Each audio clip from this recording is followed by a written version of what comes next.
Cam is an excellent two-way player. Over the last 2 years, he has not had a card, or that card specifically, sell above, like, I think the highest sale was $29. Well, we're back again, and I have no laptop. You're drinking a Snapple today. The laptop has become a real issue. It's okay. We've solved it. We're going to buy a new one. I mean, here's the thing. Excited.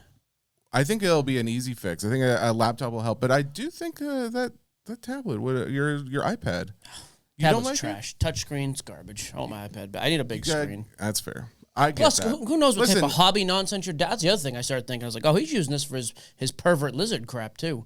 I do not co-sign on that. That's what was that needle. That's a straw that broke the camel's back for me. That's it's a bad sad enough to world. sit here, and then I got you and Ray in here doing God knows what on my laptop. I can't have it. It's a sad world when that is the concerns of the everyday man. Just living off the land in here. If I'm Googling a Pokemon. Let's address the Snapple first off. What's the deal? 0 sugar. I'm getting healthy again. Been smashing the gym. Getting healthy again. I've been getting off the Diet Coke. Calories in that, bro. Yep. You better take real, it easy. Real tea. No sugar, no cholesterol, 1 gram, 1% sodium. Give me the flavor. I think it's apple. Oh, it's a peach. Peach tea. Peach tea. Very what are you nice. doing for your energy levels? Just dominating. Is that the answer? Just normal energy? Okay.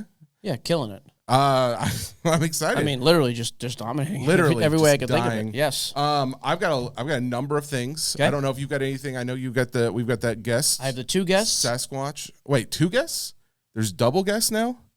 What is this? What's the other guest? He's been booked for the week, yeah. He's the show guy. He does the draft. He's doing the show at the draft in Pittsburgh. Oh, yeah. Weston. Okay. Yep. Why do we have 2 guests coming on?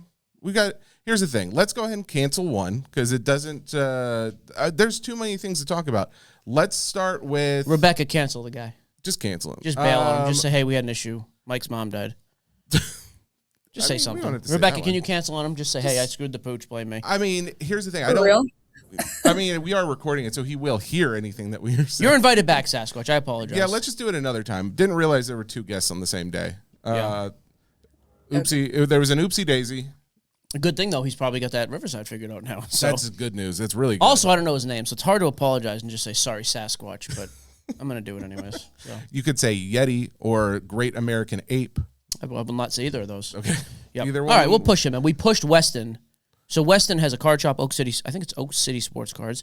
Card shop, huge buyer-seller, throws shops now in multiple locations. He will be joining at 12:40, excuse me. So cool. 30 minutes from now. No, that'll be good. I look forward to talking with him. Okay. So a couple. Sorry, Sasquatch. Judge is the thing that everybody's talking about right now. You saw this? The record sale. Judge. His Super Prospect Auto. Yes. 5.2 million? 5.2 million. Okay. Private sale, but it was done, I guess, by Finax Collect, so they put it out there so everybody knows. How does that work?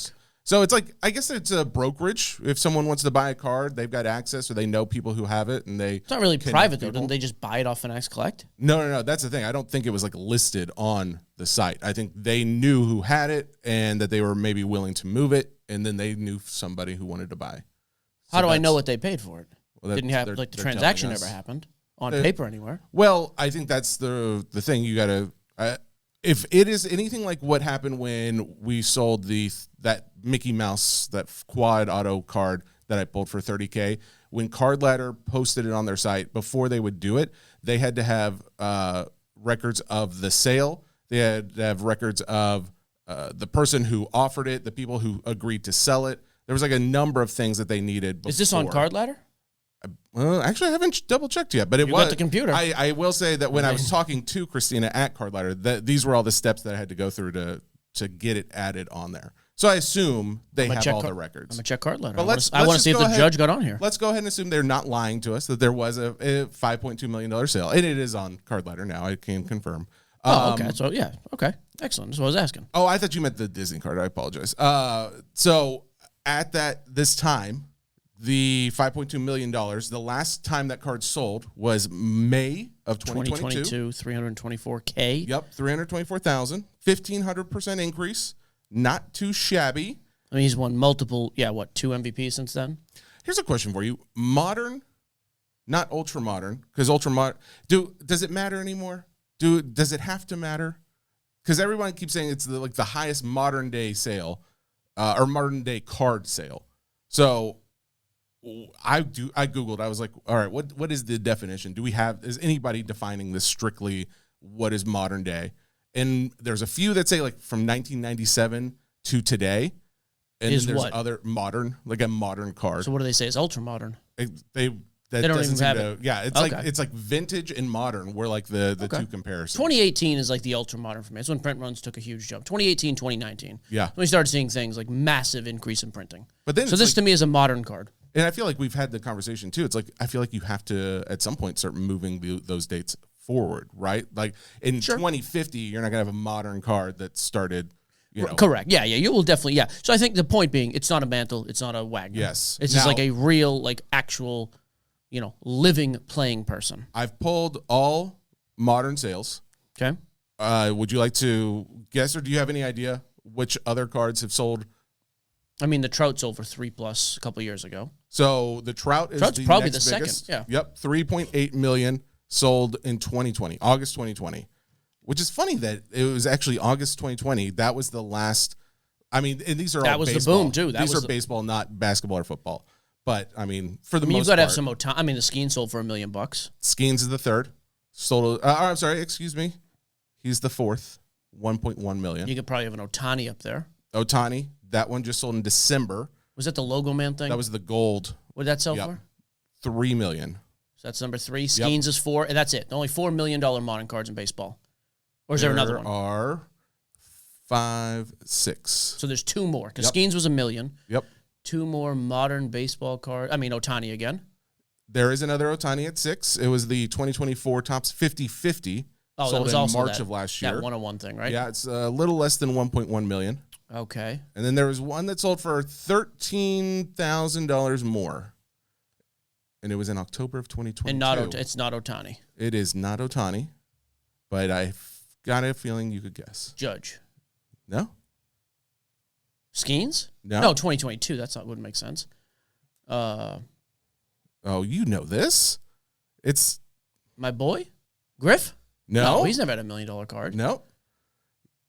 2022. Prospect or like an established guy? This is established guy. I would say very established. You would say very still playing. Sometimes when he's Acuna? No. Soto, Witt, Trout. I think you maybe you've missed. You've already said him once. He has Skeens again. Nope. So Skeens, Trout, Judge, no, Ohtani. Trout. You said Trout. I said Trout. Yeah, okay. Now. Okay. Yeah. What was that one? So this one is Trout at 1.08. What was that card? That was the 2009 Bowman Chrome Red Refractor. So it was out of 5. Oh, okay. The red to 5. Okay. Yeah. So those are all your modern day sales. Over $1 million. Over $1 million. It's over a few years. Let me ask you a question. In the last month and a half, how many $1 million sales have we had? And I'm including all cards, by the way. In the last month and a half, 11. Close. Very close. 12. 78. We had $12 million sales in the last month and a half. Pretty good. I find it kind of crazy, honestly, like that we've had that many in such a short period of time. But what I noticed when I was going over this is Mickey Mantle, I'm wondering if his pricing is coming down a little bit. No. And here's why I say it.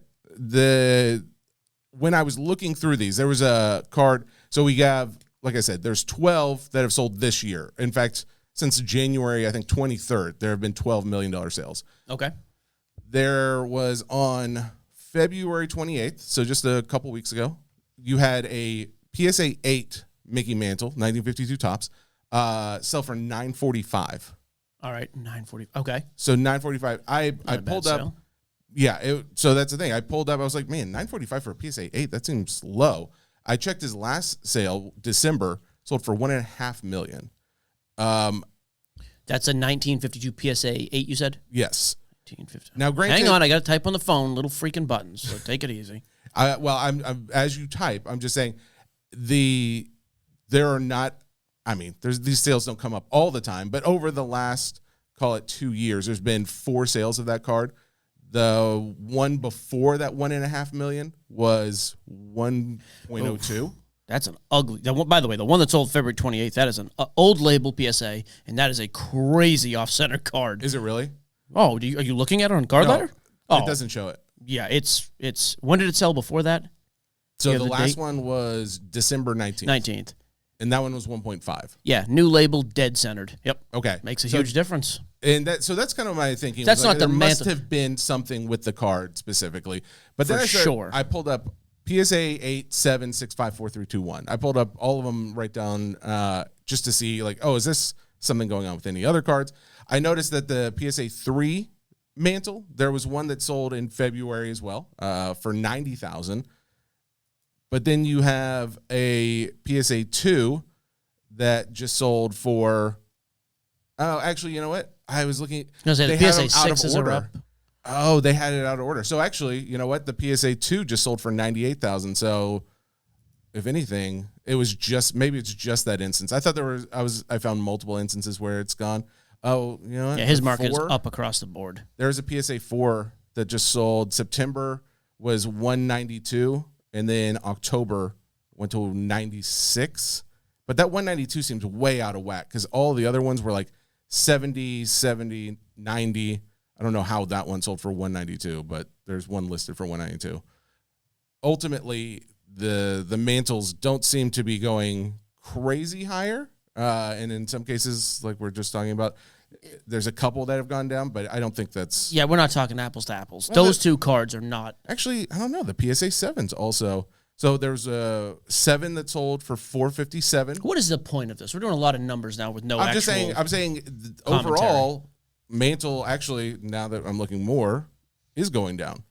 Like, if you look over a number of his different grades here, and you know what? You don't have to guess at what I'm talking about. I'm going to show it on the screen for you, and you can comment from there. So if you see right here, all right, we're looking at the PSA 7. This is over the last year, February 25, 457, 396, 347. What is the last one in August? Right, again, though, you got it like we just showed you with that 8. You were like, oh, this is way down. It's not. Yeah. The 8 was a terrible copy. The one before was clean. Sure. There's a lot of variation here. Well, again, I would agree with you. Like, yes, it does depend on the copy, and obviously, that like this one's up. So this one is from, when was the last sale? October 20. Look at the last two sales. Okay. Yeah. Okay. Good. Well, and the reason why the mantle market is not down. Was because I didn't realize how many cards are actually graded. Like, there's over 2,000 PSA graded mantles. That's a lot more than I expected. 52 tops mantles? Yeah. Yeah, everyone in existence is graded. It's not like you come across them in the wild. I know, but I mean, still, I don't know. Does that not seem like a lot to you? 2,000 for the card that is arguably one of the most iconic.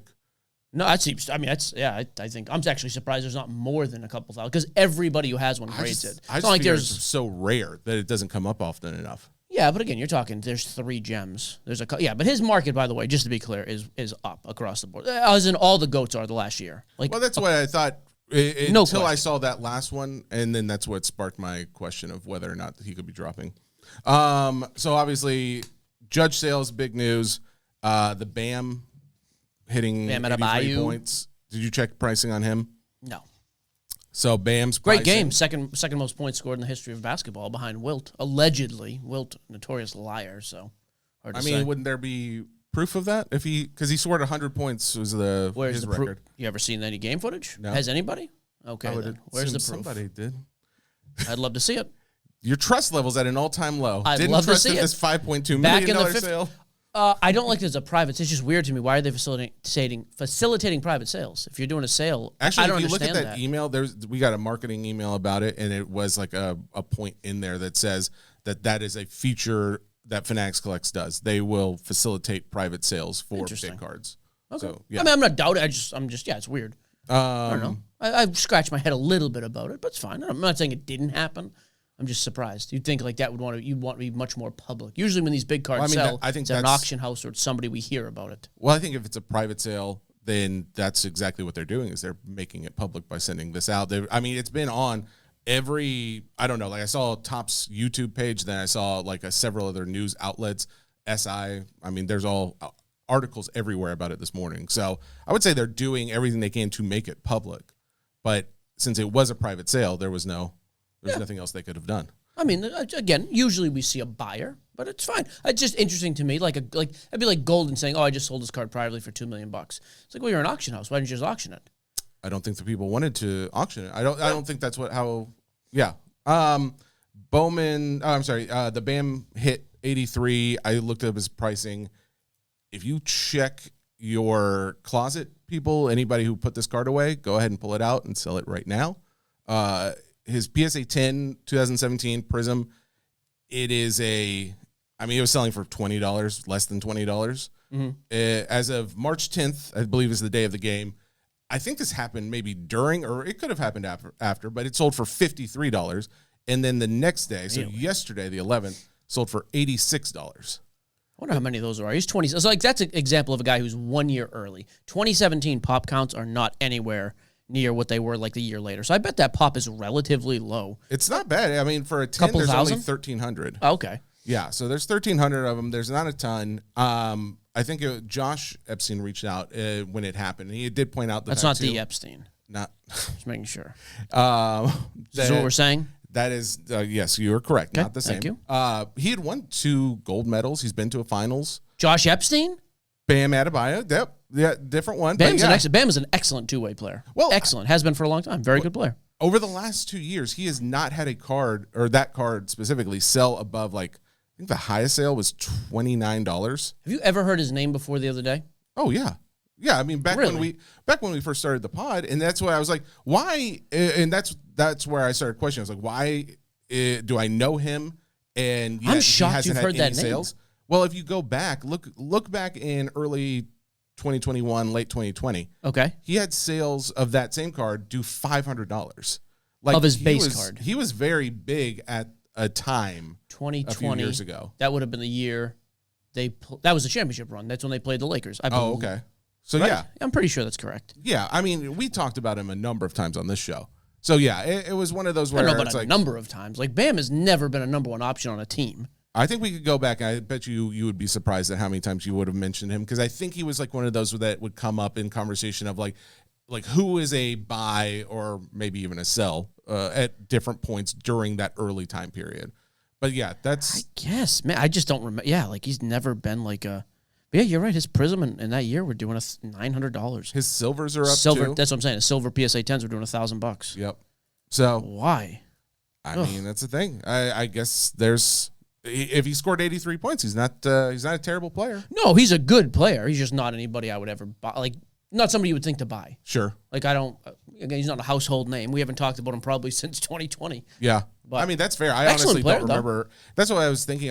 I honestly was like, oh, Bam. Like when I saw the first article I saw pop up on my phone, it said Bam hit 83. And I was just like, my first thought was, Bam Margera did something? I was like, I couldn't think of what did you think Bam Margera did 83 of? Though? I don't know.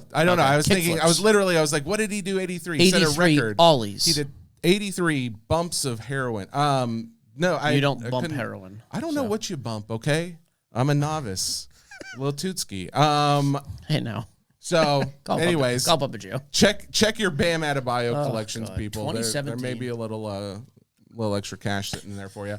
You know what else? Check your Bam Margeras as well. You know what? Just check it all. Oh, Rebecca popped in. Hello. Thing to say, except my audio is horrific, and I might be frozen. And you are frozen. You look great. Okay, well, Bam Adebayo, his girlfriend is Asia Wilson.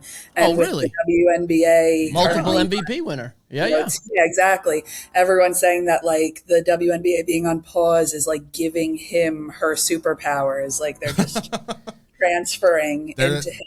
They're a basketball power couple. Asia Wilson, much better at her sport than Bam is at his sport. I will say that. Oh, really? Not even close. She's won, like, 2 or 3 MVP. She is probably. Yeah.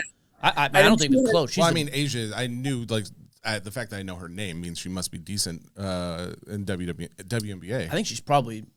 I mean, she's the best women's player in the world, right, Rebecca? Yeah, well, she just won this past year's MVP, so. Yeah. Well, is she the one who had the beef with Caitlin Clark or something? No. Oh. No. Okay, she's a vet. Is that maybe Marina Mabry who you're thinking of? He's probably thinking of Angel Reese. Angel Reese. Oh, another A name. They like each other. That's, fake news. Okay. I don't like being faked. I've got a couple other things I think you'll appreciate, but actually, before we go, we have time. Like I said, I moved him back. The judge We talked about that. Question for you. What do you think an Ohtani 1/1 would go for? $25 million. You think so? Yeah. Same thing. 2018 Bowman Superfractor 9.5. 25 to 50 million. Yes. I think it's that much of a multiplier over anybody. Back in October of last year, apparently whoever owns that card, they put it up in a Facebook group and just started like saying, accepting offers or whatever. Someone put up 3.5 million. You have the picture of it? I wonder if it's the actual. I found a video of it. Like there's a reel. I wonder if it's the Bowman first. Ludix did some kind of video showing it. So yeah, but it was his 2018 Bowman. He doesn't have a first. Yeah, he has a Bowman and a Bowman Chrome rookie. Yes, same year. But it was Bowman Chrome Auto 1/1. And the guy was only asking $3.5 million. No. He was accepting offers, and he turned down an offer of $3.5 million. Yeah, not even blinking. Yeah, but yeah, I'd like to know if that guy actually owned that card. That's wild. I'd be very curious if he was like willing to just post about it then. I mean, is he going to sell it now? That it does, especially with the fact like you have like that.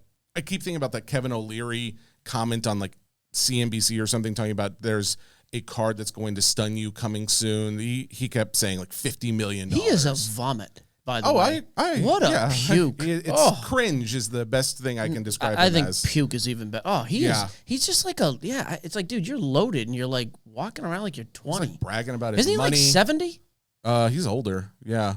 Yeah, I don't get it. I think he'll do whatever he can for a buck. I think that's kind of alleged. I mean, yeah. But like the necklace thing, he's a donkey. I don't know what his deal is. Go back to Shark Tank. Eddie pulling that big Connor Griffin card, that 1/1, that triple auto. That was pretty cool. Connor Griffin, Kevin McGonigal, and JJ Weatherholt. Yeah, like three of the top names in the product. Pulled the super auto last night. It's on DC Sports 87 right now. Oh, is it really? Yeah, he sent them pictures. They listed it last night. It's already up to $3,000. So I think it's going to do 7,000. Oh, you don't think it's going to do triple or 5 digits? No, I think it's going to do. I hope so. I think it's going to do 7,500, 7,700 is my guess. Okay. It's Bowman's best. It's a triple auto. People don't always love triple autos. But it is a rookie for Connor, though, right? It is a prospect for everybody. None of those guys have rookies yet. Oh. Yep, triple prospect. Right. Okay. Again, it's Bowman's best. It's not Bowman.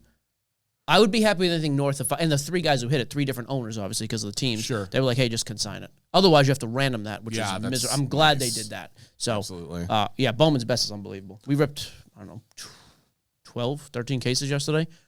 So really lived up to the hype for once. The Bowman's best thing, I have been hearing a lot. It's funny because I literally just had the conversation over this last weekend. I messaged our contact at Fanatics about like some issues I had with buying stuff off the website, where it's like it goes into your cart. If you ever go on like the pre-release, if you try and buy like a hobby box or something on pre-release the day it comes out, if you were able to get it into your cart, you can go to checkout and it'll say like, it's in your cart waiting, and then you get to checkout and then it's like sold out. And then you go back to the site and it's like, oh, it's available. Click, add it back to your cart, right? And it's gone by the time you get to the checkout.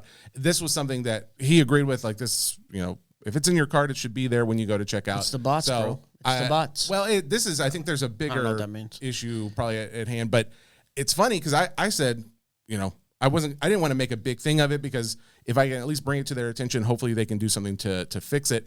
But now that Bowman's Best came out, because this was a product I was doing Marvel Brooklyn. There's not much of it, and there's not a ton of people going after it. Not like they are with Bowman's Best. Okay. So Bowman's Best comes out, and I'm seeing this everywhere. Like Major Sports Card Radio even posted something about it too. But it's like the exact same thing as far as like the same issue. As far as people try to get it and they couldn't get it. Yeah. I don't know if it is I don't know if it's a bot issue because there are ways to get access to the site where you can add the product to your cart about 30 seconds to a minute before it goes public. I have now found out, I'm testing this theory on the next release. There's a glitch. Well, it's not a glitch. It basically, there's a way to access the URL that holds the add to cart button in it. So if you can go to that site about 30 seconds before everybody else can, or the majority of other people can, then you can essentially have Has it worked? Have you done this? So that's why I said I want to actually next pre-release I'm going to actually try it. I thought you were going to say you got messed with this. No, I didn't try it on this. But next pre-release I'm going to see if that is the case. Did you get any Bowman's Best? No, I didn't try. But gotta try. But I did get some Disney Neon. If that makes you feel any better, no, doesn't make me feel worse. Okay, Unless it's out in the wild, thank God. But anyways, several people messaged. I saw just a big other people glitch. Just a big posting. thing on the website. It's a thing that it's been there for a while. It's not like something new. It just needs to be addressed because obviously like EQL is an option, but a lot of people don't really love the EQL option either. Yeah. If we can do something where it's like, hey, if it's in my cart and I go to check out, like I want it there by the time I check out. I shouldn't have to like say, oh, it says it's gone, and then I go back to the site and it's like, oh, I can add it to my cart again. Just and so try much again. demand. It's throwing everything exactly. off. Like, but some other, I think Pokemon has to do stuff like this. There's other sites that have to do things like this. It's something that can be fixed. It just needs to be. I'm glad it's being attention's being brought to it. So, what was the response when you said that to them? Oh, well, actually, it was cool. So the guy who has replaced Avery, what's the new guy's name? Do you remember off the top of your head? Okay, well, I only deal with Scott on that side. So he said at the conference, I can talk to him a little bit about it because they've done a lot to get rid of bots. Like, so they don't think it is a bot issue. They think it's like just over demand. I think there's the demand, and I think my personal opinion is that little glitch that I have found where you can access the site. I think everybody's doing the same thing, or a lot of people are doing like that screwing same thing. stuff up. So that is my opinion. But anyways, you said we can talk. Happy John can help with this. Tell him to call Happy John. Get him on there. Get him on the case. So I started looking at some Panini. I was like countdown to Panini, like the end of Panini's licensing. Yeah. So there's only, I think, 2 more football products in the pipeline. You got black football, and then you got silhouette football. Those both come out in the next couple weeks. Silhouette will probably be amazing. Silhouette basketball was actually really, really nice. It's like they emptied the freaking storehouse. Well, that's why, I kept hearing like they're loading these things up with hits. Now that I was looking at that, though, I did notice, too, they've got listed, and there's actual pictures for, what is this? It is the first product coming out with non-license. Yeah. So the Donruss basketball. That at least this is the first one I've. I saw this. Yeah. It doesn't actually. I will say this after looking at some of the images. I'll put it up here. After looking at some of the images, I don't know if I didn't know. I don't know if I would be like, oh yeah, there's no. Like how they did a good job. They've done a good job of like angles and stuff like that. I'll say this: they did a better job than Topps did with their unlicensed basketball. I kind of thought the same. Yeah. 1,000,000%. That VJ Edgecombe is much better looking. I'm gonna guess though. This stuff just tanks. Well, I checked price. So it's listed at $160 a hobby box right now. Last year's product was selling at like $225 to $250 with a garbage rookie class. Yeah. So this is Cooper. Granted, Cooper doesn't have autos in it, but I won't touch any non-licensed football or basketball. Pretty much going for football. Maybe if they go vet heavy. I don't want like the random leftover. Well, if it's like a leaf type thing where there's like a lot of autos in there and it's not very pricey, like but the difference is a fun rip. But the difference is Leaf does that with baseball because they have all the prospects. Prospecting in baseball is huge. Sure. What are you gonna do with these? Like, there's not prospects in basketball. Oh, yeah. Who do you get? I guess if they're not college guys, because the college guys have already signed the deal, but they're in Bowman Chrome U and they're Bowman Best U. Sure. I mean, you've got some leftover guys you've made deals with, but it's a weird situation. I think it's going to really, really struggle. I would really lean into retired players, Hall of Famers do that whole thing. Like you've done with baseball. Yeah. That's what I would do. I mean, I would chase a product where you're saying, but again, I don't know how many of those guys have autos too. Like Larry Bird, Magic, Garnett, all those guys I liked sign in Topps. I don't know if it's exclusive, but. Well, some of the biggest names, I feel like Topps is already locked up, even if they're retired. So it's like. That's what I wonder. Like the PA for active players. Yeah. Well, obviously, Active Players Association is exclusive with the Topps. It's got to be a one-on-one thing with retired players, though. So I don't know what those deals look like. Can Bird sign in Panini still? I have no idea. Yeah, but all those guys sign, like LeBron signed with Topps. I cannot imagine LeBron is going to be signing a Panini product anytime soon. Like I would assume that's an exclusive contract. Absolutely, yeah. I would think. So it limits what you can do.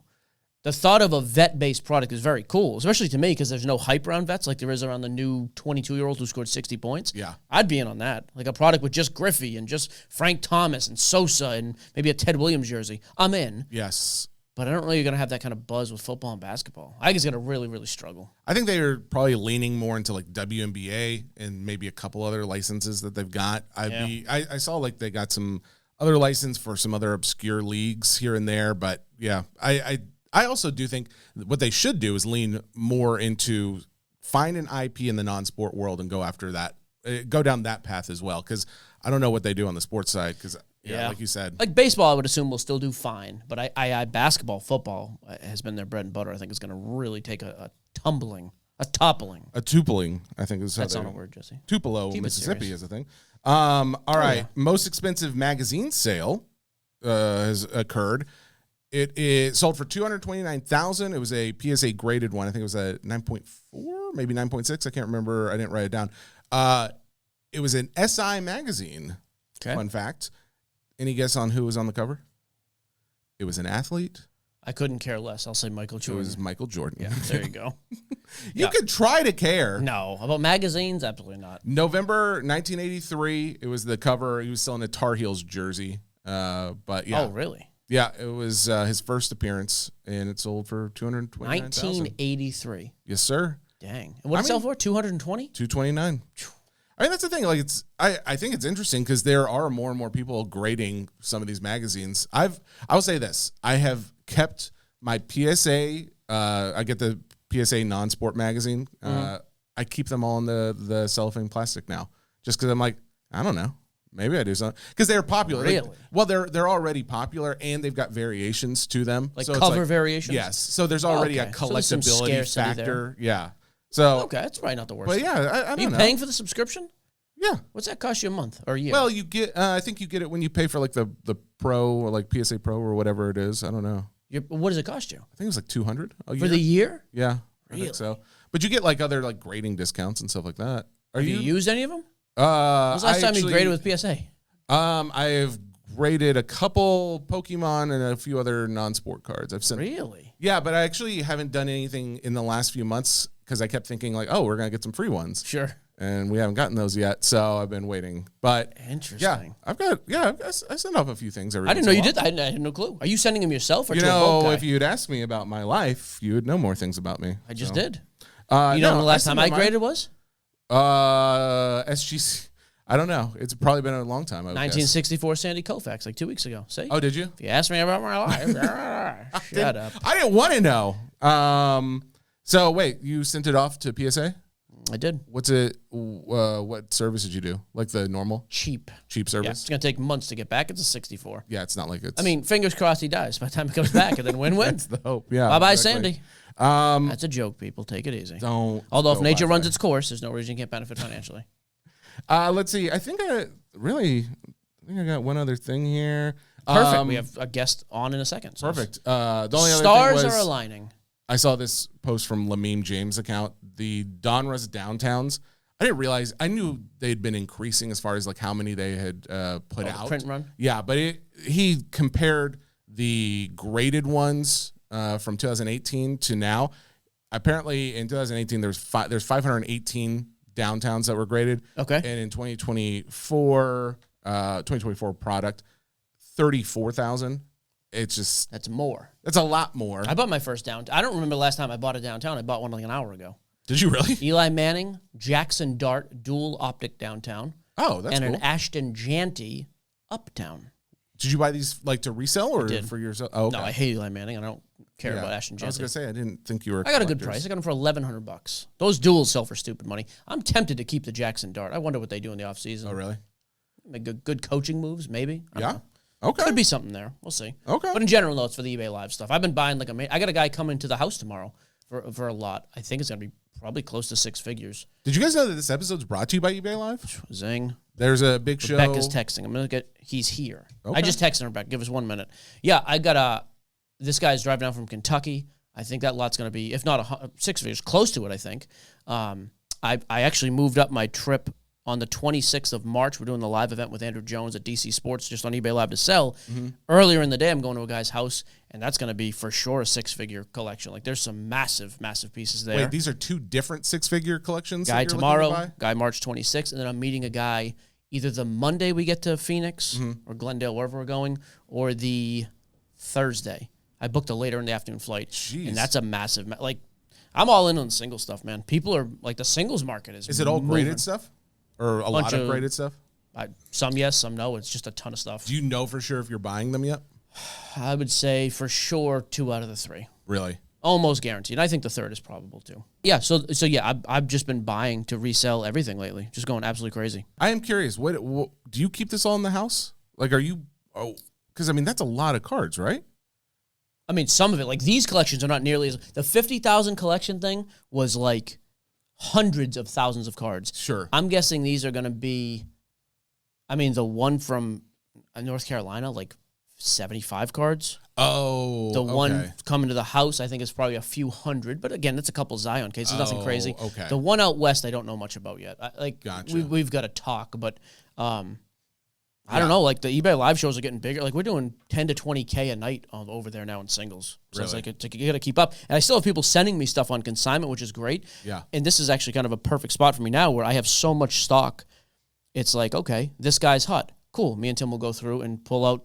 Otani's hot right now. Here's 10 Otanis. Here's Connor Griffin. Here's, there's actually a couple hockey players that were in a lot that I bought recently. I never sell hockey, but they're doing well. So I was like, pull those. You have like this rotating stuff. So if they're hot, nice, get them up for sale. If they're not, just leave them in the box and forget about it. I guess we'll probably set up at a show again soon, but I'm really happy to hear about the eBay Live because now that I've finally got the license or the training done or whatever, the eBay Live, I guess people keep hearing about your success, about like how many cards singles are going. The guy I'm in contact with, I'm actually having a call with him as soon as we're done with the podcast today about the cards that we'll be listing first and like the practice of like consigning some of his stuff. But yeah, I would say the same thing. If anybody is interested in doing consignment of, I'm going to shoot for graded stuff for right now, but non-sport, let me know because there's going to be a number of auctions happening very soon. eBay Live. I'll be curious what you think about it because I mean for me, the pace it's my kind of pace. Like it's fast moving. Good. Like we sold like 200 and something cards the other night. Like it's ramping up. I think I love a fast pace when I don't have to worry about taking care of people's cards. Like I don't like having to go super fast if I have to worry about like, I'm going to damage a corner or something like that. But these are already sleeved and graded. Everything's already that makes sense. Covered up. Yeah. Yeah. I mean, honestly, it's picked up so much. It's to the point where I was actually talking to Jeremy about this yesterday because there's we were just on a call with a family. These guys are going to end up coming on the pod, I think. This is a family from East Tennessee. Ah, crap. What is the name of that city? Johnson City? Is that That's East Tennessee? west of us. I think Johnson City is west of us. I'll double check. Bristol. That could be. It's near North Carolina, so I know for sure it's east. Okay. Father had a card shop like 30, 40 years ago. They grew up in the shop. Dad started doing shows, setting up, still does. And they're like, hey, we may want to unload this entire thing too. And I was like, yeah, it's going to get to the point with the singles, which I've never really tried with singles. I always just did it kind of as a side hustle to the breaks. But Eddie does the breaks. Eddie and Nick are so efficient at breaking. It's like, I actually think at some point we're going to have to put out a thing of like, hey, we need someone to sell singles. Yeah. Like 2-3 days a week and like pay them full time.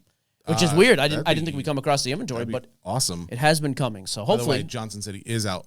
I guess I was thinking Jackson, but yeah. Johnson's East. I think it was near Johnson City. Okay. Elizabethton. Now that, I thought that was in Kentucky. Well, there's an Elizabethtown in Kentucky. There's Elizabethton. Oh, I don't care for that. In East Tennessee. All right, we better let the guy in. Weston's been waiting. All right, Weston Spece is with us. Wes to some. I'm in that crowd because I sold him a Tom Brady painting 8 years ago, I bet. Oh. Wes is from, that was you, right? Didn't you buy the big painting from me? It's like, no, not me. Yeah, absolutely. I got that. Oh, that thing was freaking awesome. Hannah hated it, so I sold it like a fool. Wes is Oak City Sports Cards. Bam. And yeah, we wanted to have you on here just to kind of get like a little bit of your hobby journey. You got some cool stuff coming up. We're trying to do a little bit more of this like kind of mid form, not long form, but interview stuff. So Wes, welcome to the show first off. And Appreciate it, fellas. Thanks for having me on. What is like the elevator pitch of your hobby journey? Like just kind of a quick, hey, here's who I am. Boom. Roasted. Yeah, absolutely. So it's been a fun journey for sure. And just kind of grew up a sports card nerd, one of the few, at elementary school and preschool. And I guess I'll take you all the way back to when I was 5. I would study the Beckett religiously, and Dad would like quiz me. He's like, okay, what went up, what went down type thing. And I'd have, a couple days to prepare. And then I'd go into my local card shop, and they referred to me as the Beckett because I memorized all the prices. So Rain Man style. I like this. Yeah, and so I would change all their prices, and for me doing that, I was allowed to buy Juan Gonzalez at last month's prices and set these up. So I could take my dollar and turn it to $1.50. So they gave me free reign as a 5-year-old to go in my local card shop and change the prices. So anytime I came in, like, oh, here comes the Beckett, and just kind of a walking Almanac. So yeah, just never really grew up or out of it. And we moved around a few times as a kid. And when I was like 13, that was my big thing. We moved from outside of Dallas to Martinsville, Virginia, and they had a card shop there. And after like the fourth straight Saturday of me spending every minute they were open, he was like, "Do you want a job here?" And I was like, "You mean it?" Like, "Yeah." But what does that look like? He said, "I'll give you $2 an hour in store credit." I said, "Sold." So wait. $2 an hour in store credit. How old are you? 13. No. 13. How old are you 13 now? to 16. I'm 41 now. Okay, because I was like, if So that we're was talking like the year 60 years ago, maybe No, $2 we're talking is the year good. 2000. I know, that's what I mean. Rebecca, check minimum wage in the year 1999, North Carolina, please. Dude, That's you were good. getting By the way, taken I would love to advantage know of. the cash price. Like, listen, it's Yeah, 70 exactly. cents an hour or Exactly. $2 an hour store credit, Yeah, Beckett. exactly. By the way, Right. you get those arrows in the right direction, or you're out. All right, so 13, you start working at the shop at 13? Yep, 13 years old, and then I'd invest it as well as I could. So I know like 98 Bowman football was one of my first buys. Yeah.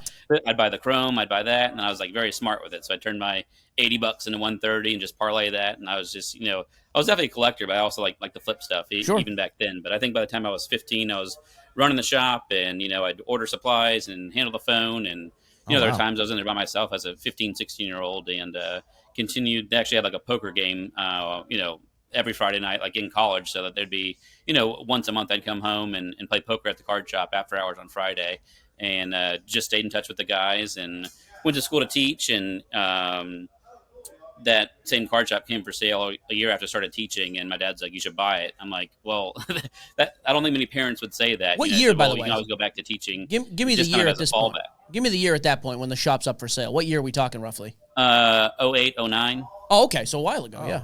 Dang. Yeah. Interesting. So pulled the trigger on the shop, and like overhead was absolutely nothing back then. And like it was Martinsville, Virginia, like unemployment's 20%, and Sure. The shop was big. I mean, it's 2,000 square feet, and the rent was $400 a month. So, Oh, wow. Dang. which is nothing. So, Yeah. and I actually found a guy to do non-sport stuff. So he'd do the Pokemon and Magic, and that allowed me the freedom to go to shows on the weekends. And it was just like it was definitely like had some retail sales and things like that, but opportunity to buy things, but also like travel to shows on the weekend with a trusted partner that I could go and do all that. But yeah, I mean, it was a fantastic partnership, and ran that shop for about 9 years, and it was a lot of fun. And my buddy actually owns it now. It's called Starling Avenue Cards and Comics. So shout out to Press. Why did you sell it? What's that? Why did you sell it? Some life changes. So divorced in 2018 and moved down to Raleigh, and hopped on Tinder and married my first Tinder date here. Really? I'm so glad I asked that question. So See, met this is Katie, what I'm talking about. This is the stuff you don't get in the card store. That's right. Is Tinder just a dating site? I've actually, is that what that is? Just literally. That's the one where you swipe. You swipe the left and the right. Yeah, you I don't know what swipe. that I don't know. For me, it's match made in heaven, but from my understanding, it's more like a hookup site type thing. And I think Bumble apparently is more for relationships and stuff. Bumble? But, I mean, Bumble is. I go on Christian Farmer. That's my go-to every right. time. So Well, he's a That's pervert. true. Yeah, him and Wander.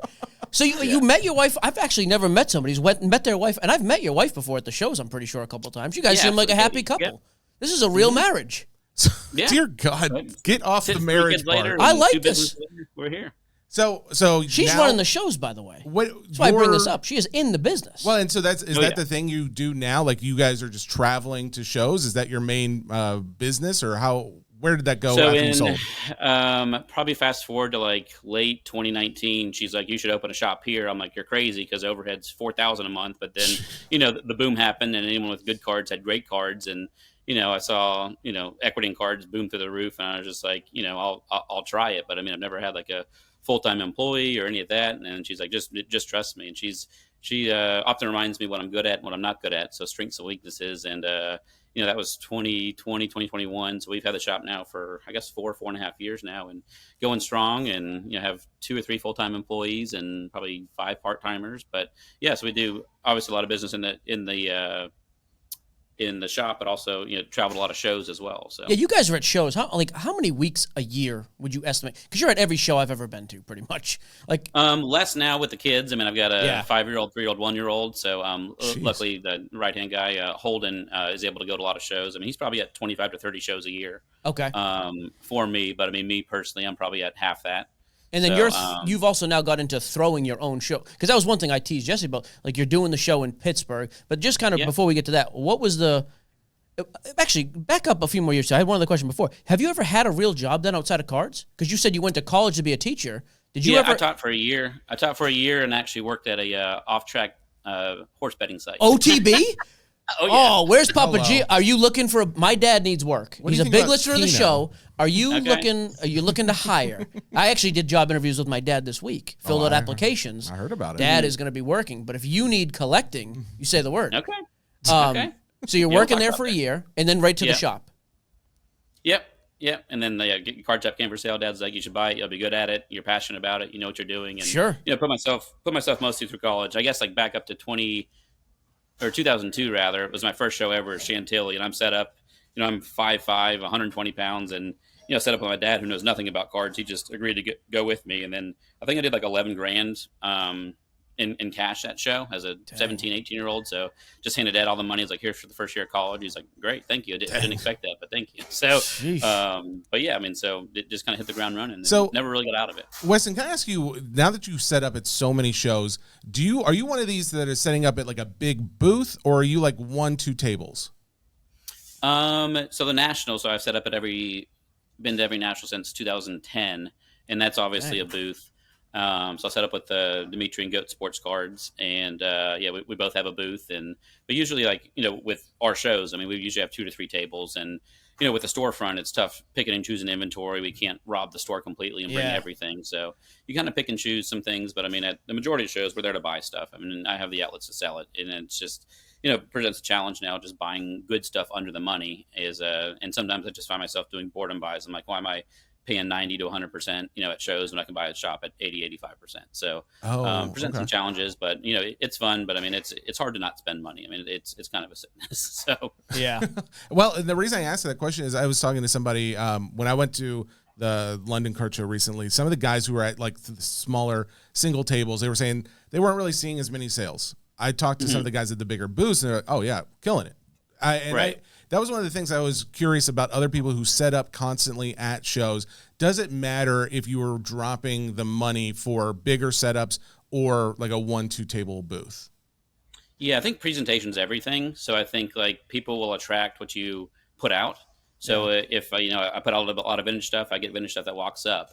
And, if I have the dollar box type stuff, which I don't anymore, I definitely used to. I'm not going to love that stuff. And I know people that do very, very well with that.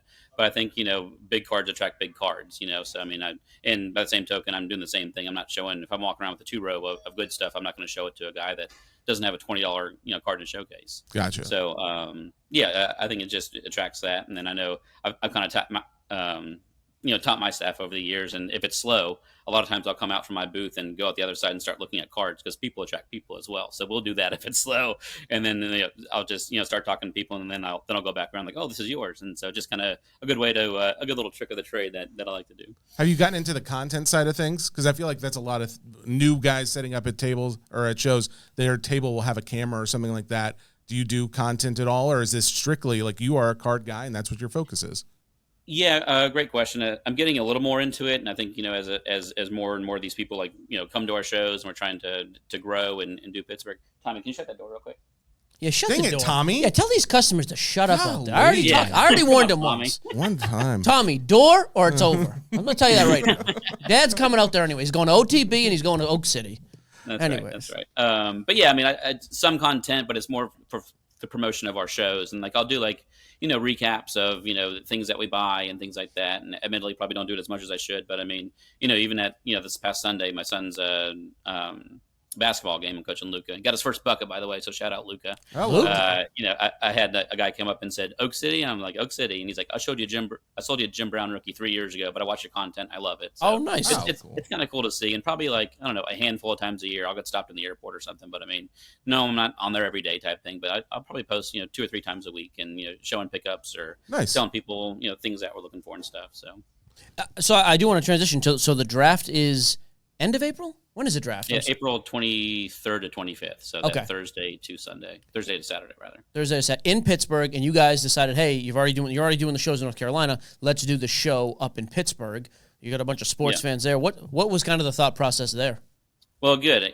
And again, got to tip my hat to the women here. So, Katie's always super involved in the businesses, both businesses. But Dimitri, one of my very best friends, lives in Pittsburgh, lives in Squirrel Hill there. And Steph, his wife, said, "Hey, I know Wes and Katie do a bunch of shows. Like, has there ever been a show around the draft?" And Dimitri's like, "No, why not?" She's like, "Well, do you know how many people go to the draft?" He said, "I don't." And she said, "Well, there's 600,000 people that went last year, and they're expecting a bigger crowd this year." And then so we, sure enough, just called the convention center and started talking. And a week later, we had a contract with them, and we started looking, and a bit out of our comfort zone, but I mean, we know how to run shows here, and Sure, our Charlotte show is very, very big and successful, and 400 to 500 tables, and a wait list in Raleigh, wait list, a lot of places, but it just kind of made sense for us, and I think it's going to be packed, and we have an incredible dealer lineup, and we're excited. We don't know. We don't know. I mean, I'm sure parking's going to be crazy. I'm sure the masses of people, but I mean, that's kind of the point. Like, we want people to be flooded, and people. It's like right across the street from the like fan experience and stuff. So there'll be kids there, and it's kind of perfect because day one is round one. It's all the attention to the draft. So it's Thursday night. Always tune in for that, of course, and then days 2 and 3, rounds that are all the later rounds. I think people are going to be stumbling around the city looking for stuff to do, and these are sports fans with money typically. Yeah. I've personally never been to the draft, and one of our employees is a huge Raiders fan, so he'll go and see Mendoza get drafted, and I think it's just going to be a different kind of buzz, and I'm very much looking forward to it. Is Tommy the Raiders fan, the guy who couldn't shut the door? Is that him? No, that was Holden. He's actually on a sales trip right now. Holden. I wouldn't trust him. Yeah, Holden. I wouldn't be holding my money if he roots for the Raiders. Actually, dude, to that point though, we had the draft here last year, wasn't it? No, it was a couple years ago. It was definitely pre-Theo because me and Hannah were downtown. Oh, okay. Maybe it was the year he was born. But yeah, the amount of people, sports fans, yeah, I like that. So it's something like that too, just because you still have openings for vendors. Like, we obviously want to put the call out. Are you still looking to sell tables to it, or is it full? Yeah, absolutely. Like the venue itself is huge, and like I said, every day we get more and more vendors, and we have, I think, just a couple booths left, but we have plenty of tables available, and I mean, it's not going to be a 1,000+ table show, but I mean, we're trending, and I know we booked tables last night. We have some today, and I mean, we're rolling with it, and I mean, Katie's done a great job in messaging people up out hours in the night, and she's a workhorse. She's awesome. So I got to give her a lot of credit as well. And again, I'm mostly card guy, and I've done this full time for almost 20 years now, depending how you look at it. So I mean, I have a very big network of people, and I can get good vendors there and get people there. That's kind of my role, and she does a lot of the other stuff for sure. So what is like the breakdown too? Like, if somebody wants to first of all, how do they actually contact? Because we have people listening to the show. Obviously, hey, I want to set up at the show. What do they do? How do they reach out to you for that? Just NextUp Card Show, nextupcardshow.com. We have a big Instagram presence, and a lot of big time vendors. I think Dave and Adam just booked an hour ago. I know we have, and I don't want to do injustice to not include people, but I mean, you can see there's King of Cards is involved. I know Mary Gamble, Tyler Santiago, Nathan Burns. Who? Oh, Burns at Grand Slam. We love Burns. Burns right down the road from us. Great dude. Golden will be there. And again, like, I don't want to shortchange anyone, but Breakers Row, I could go and name another 30 that then deserve to be mentioned here. But yeah, that's crazy. You have that many, and you said it's only 5 to 600 tables, and only isn't. I shouldn't say that, but I say that just because, like, at the Nashville show, you've got 1,000 tables, and you don't have that many like big names set up at the Nashville show. Nashville's a secret, the best kept secret in sports cards. I wouldn't say it's a secret, considering as we talk about it all the time, but yeah, secret to dealers though. You wouldn't understand. By the way, NBA draft is what I was thinking of. Your NFL draft 2019 in Nashville. Way pre-Theo. There you go. So Weston, if you are set up at shows, but you also have a shop, what would you say, like, if you could focus all of your time on one part of it, what's the most, I guess, lucrative part of your business? I think just my network and relationships, honestly. I mean, just like, people kind of look for me at shows, and I think people love the routine business, and they know that I'll treat them fair. And if not, I'll point them in the right direction if it's not something for me. And I think now, just like with my network, I mean, a lot of times I have stuff sold before I buy it, and I probably broker one deal a week. It could be a $200 deal or a $100,000 deal. I mean, I've done like high-end vintage Pokemon, and it's just like, it's not for me, but if I can throw it to Robert Wilson and make, a couple grand, like, I'll do it. Like, it doesn't tie up my money and keeps them happy. And, we pay generous finder's fees on stuff. I'm looking at a deal tomorrow that's Jordan Star deal, and like I'll probably own that for a couple hours, So it's just Wow. I think more than anything, like if I could start from scratch, I just take my network over capital and inventory, and just going in, and like I'm awful with names. I might know 1 out of 20 people that call me by name, and I feel terrible about that. But I think just the relationship of all the friendships and in the repeat business. Nice. That is a lost art, by the way. Like, live selling is great. Like, I'm all in on live selling and live breaking and all that crap. That is good. Like, content is fine. But there is such a lost art, I find, especially with the, like, not to get off my lawn attitude, but like with the younger people. It's like, when's the last time you had just a substantive conversation with a human? Not on a freaking, and not like you on Tinder doing God knows what you're doing. But no, I'm kidding. No, but I mean, like, it is true. Like, dude, you talk to people. Hey, Weston has a show. I can speak to Weston, or I can speak to his wife. I can have a conversation. I do think that is a lost art in society, of course. But even in making deals, like, I think there's I think that's such a valuable thing. So yeah, I think the networking is probably the most valuable asset. And I'll often ask. I mean, I don't start by like, how much is your Griffey PSA 9? I'm like, tell me something good in your life outside of cards, or how's life outside of cards, and just kind of that. Well, one, because I generally care, and two, because it might jog my memory about who they are. That's another thing. But there's so many people that like the first thing out of their mouth is like, oh, I got about a great deal, and I was just like, hello, first of all. My hand is out to shake your hand, not to hold your Ken Griffey Jr. card, you dummy. Yeah, no, it is true. There's so many like socially just inept people. I think that makes a huge difference. So I didn't realize you've been presentation's key, and not being on your phone. I mean, it's so hard. Everyone's always attached to their phone, but I mean, I think just like being presentable, standing up, and I rarely sit down at any show as much as I'd like to. I think it just helps. I mean, sometimes I'll just breeze by a table because the person's not engaging, and I'm sure I miss out on purchases, but I'm positive they miss out on more sales than that. And just might be the older generation of me here, but it's true. Just being transparent. Yeah. Hey, Weston, I'm curious. What do you collect?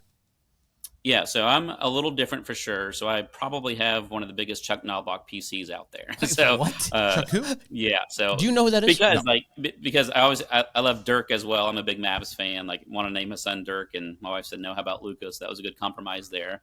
But no, just always growing up, I was a little guy that played second base and did all the intangibles to help team win and stuff. So I mean, if I buy a $20 Chuck Knobloch, it doesn't really set the business back. But if I kept everything I like, my family wouldn't eat. So most things are replaceable. I have a very ridiculous Chuck Knobloch collection and a lot of game used type stuff. I have some cool like Jason Terry type stuff. So and a lot of Dirks. I have an unhealthy amount of like Dirk SP Authentics, and I like buying just bulk of like good rookie cards.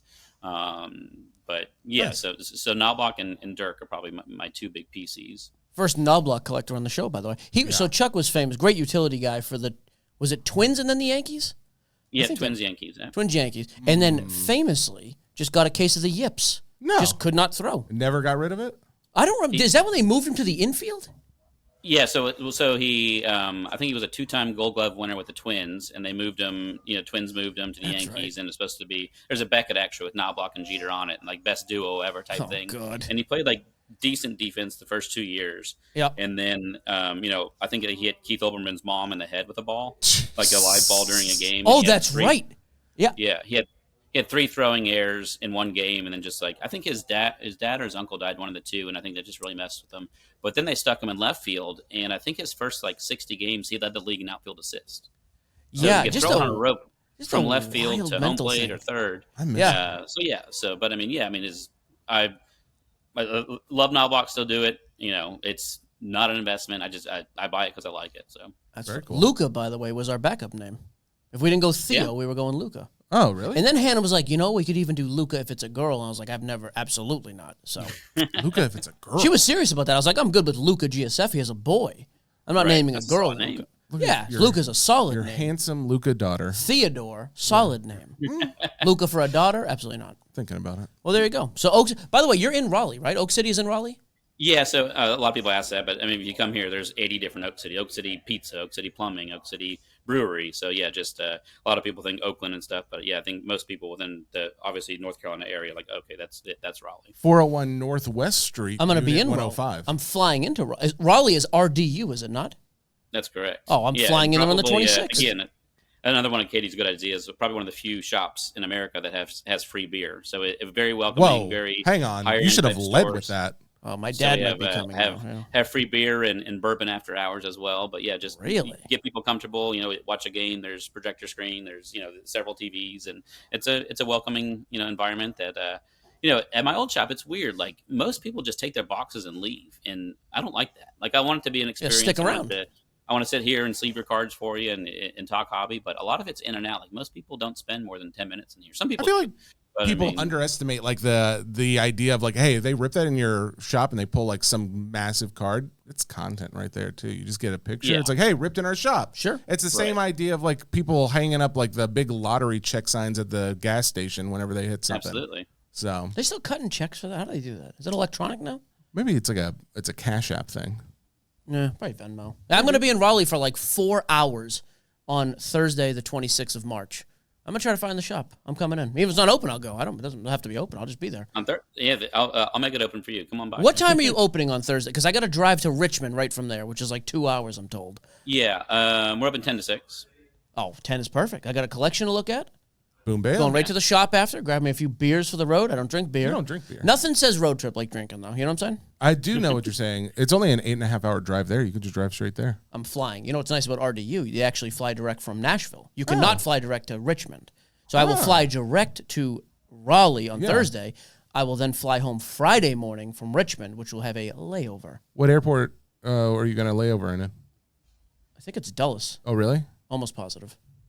It's been great having you, Weston. Weston, this was awesome. Thank you for coming on. So again, give us the dates of the show again, by the way, so we don't. Yeah, so it's April 24th and 25th. So the show's Friday and Saturday of the draft. So yeah, we're really looking forward to it. NextUp Card Show. So give us a follow on Instagram or check us out on the website. But yeah, doing some big things and looking forward to it here. And bring him your Chuck Knobloch cards. Oh, only man in America actively seeking Chuck $20 Knobloch. max price. Chuck Knobloch is on Tinder, famously.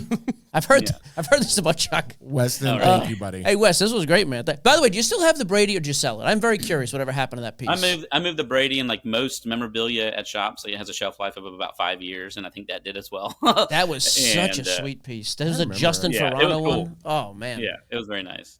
One of my regrets. All right, Wes, appreciate the time, brother. Thank you. We'll catch up soon. All right, thanks, gentlemen. Take care. All right, that was Wes. It was good. I mean, he was. It's impressive to think like, oh, he's 41, but he is. What did you say? An OG. OG. Not many people have been. I mean, guy bought a card shop 18 years ago. Yeah, pretty good. I have a few mailbag. Do you want to do any of that, or you want to? Okay. Bang it out. As they say. I gotta move let's- the mic over there. There we go. Whoop. Cole Benz. Buying some club chairs, by the way, for the new office. I don't know if you know what a club chair is. They're fantastic. I don't know what that is. You're never gonna either. Mike, I haven't heard you talking about grading your way out of product after ripping for a while. Did that die with the cut down of SGC? It did. Yes. Okay. SGC. The reason you could grade your way out of stuff was you get stuff back super quick. Obviously, you pull something big out of Bowman's Best, wherever else you send it to PSA right now, but not SGC. It's slow, and your resale's not there right now. So until they get things worked out, yeah, I'm honestly, that's why I'm leaning so heavily into the selling raw right after release. Let's see. Lucas Martinez, are there any sleeper investment cards you see that may be priced low now but could be worth something in the future? I mean, that's kind of a hard question. I hate the investments. I'll be honest, I don't know. I'm off of the investment stuff right now. You're just like flip. Yeah, I think things are very hot and liquid right now. So I'd say flip your way into a PC card you want. That has been my thing. All the money I've been making on the side doing it's okay. I want that big Brady rookie auto. Cool. Do the eBay Live thing for 2 months. Take your profit. Go buy the big Brady rookie auto. Is that what you're going to do? Or are you just saying in general? I just bought. What did I just buy? I bought a couple Griffies recently. Nothing like wild. And I don't know that I would have bought them if I didn't have the extra money coming from the singles. I mean, I could have, but I'm very segregated with my money. That's not compartmentalized with my cash. So it's like this cash is for that, this is for that. Lately, though, I'm like, I've been making extra money in cards. Just throw it back into cards. Oh, okay, cool. Yeah. Sean Saito, do you foresee a future in 5 to 10 years where the Project 2020 cards actually become somewhat valuable due to nostalgia? No. There's so many of them. And it was such a blip. I don't think anybody really... I don't know. I would be surprised. I have 2 or 3 of those Griffies from back then. The Project 70s, the 2020s. They're fine. Like, they're little novice pieces. Is there some value? Maybe, but not like there was during the boom when they got stupid. Were there any parallels to those? Were there numbered versions? Okay. I'm pretty sure, but I don't remember seeing any. I couldn't remember. One of them had. I don't remember though. Let's see. Kelly Malone. On eBay, I'm starting to see more singles, especially new products being sold from China. I don't trust these sellers and won't buy from them because they might be counterfeit cards. Okay. What's your guys' opinion on this? I mean, check the feedback. I don't know. Plenty of guys over here selling counterfeit crap too. In general, actually, check the feedback. Like, is the price too good to be true? Here's a Wemby $400 card that they're selling for a $49.99. Buy it now. Stay away from it. It is interesting. But you got to be careful buying no matter what. I don't know. I have noticed a trend where if you look at like sold comps and you see a comp that's maybe a little lower, notice like the location, because I've noticed that if it's coming from China, it does seem to be people are paying maybe slightly less for it. It may not be every time, but Sure. I've noticed it a number of times to point it out. No, I believe. I mean, there was that huge counterfeit thing last year with Prism and the year before. Yeah, so, exactly. I mean, I understand the skeptic with certain stuff too. Like the there's certain things I would be skeptical of. Yes, I think I haven't seen any fake to this point where someone couldn't tell like that has a keen eye. Like it feels like the fakes are but like on eBay, they're pretty it's tough. decent. How do you have a keen eye with a picture? Well, no, I'm not saying that, but I'm just saying like once they got it, they would be able to know if it was fake and leave a review. Like I'm not saying like you're buying it, and it's like it could be fake and I wouldn't even know it. I think you're gonna know. So Yeah, if that's the case, then so long as you're not that. buying from someone with like 3 feedback, you'll probably be able to get a good idea. I agree. Don Getters, I think there's our last one. Are we getting to a point where vet autos are too saturated? With that, what type of premium and growth do you see in a future for a player's rookie auto, given how much players sign now? It's a good point. Like you look at a guy like Frank Thomas, and your run-of-the-mill Frank Thomas out of a 2025 product, I'm going to guess you can get the autograph for $70. Oh, wow. All-time great, top 5 at his position, probably 500 plus home runs. Yeah. But yeah, then the thing becomes, okay, there's so many of them. So Barry Sanders is a good example. There's a ton of Barry Sanders autos. He sells higher than Frank Thomas. But what you see now is, like, I have a PSA 10 1989 score autograph rookie. You can go and get a bunch of Barry autos for $100 to $200 all day easily. Well, that card's probably going to sell for $400 Sunday night. Yeah. Because it's his rookie card. Like, there's something to this. Yeah. Like, it's not just the auto. It's the auto, and it's the rookie, and it happens to be the grade. So, yeah, I think you're going to see people be more... Like, I'm selective. I don't just want Tom Brady autos. I want Tom Brady on card. I want Tom Brady with a game-used patch. I want Tom Brady from a significant year in his career. Sure. I want a low-numbered Tom Brady auto. So, yeah, there's definitely some of that. Speaking of Tom Brady, we're selling 2 really nice Tom Brady cards, which I don't normally do Sunday night as well. Okay, cool. Boom. Roasted. That is the show.